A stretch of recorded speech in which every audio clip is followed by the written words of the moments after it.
Olimlar baliq akvariumiga shaffof oynani joylashtirishdi. Chap tomonda yirtqich cho'rtan baliq, o'ng tomonda esa bir nechta kichik baliqlar suzib yurardi.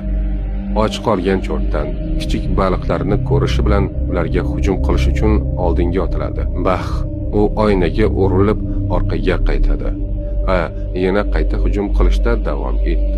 Ammo har safar behuda bo'ldi. Takroriy urilishlar uning tangachalarini tushirib yubordi va boshini jarohatladi.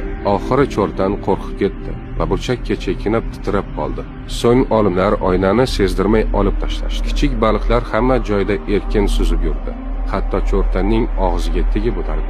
Ammo cho'rtan ularni yeyish uchun og'zini ochmadi. U och bo'lsa ham hujum qilmadi. Ongida kichik baliqlar yo'q edi.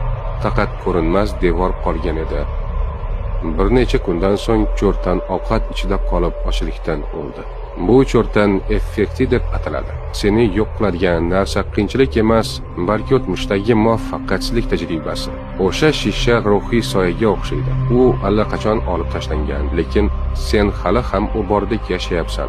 Orzusi yo'lida yarim yo'lda to'xtagan inson to'liq sinab ko'rmasdan tashlab qo'yilgan loyiha. Sen buni imkonsiz deb o'ylaysan.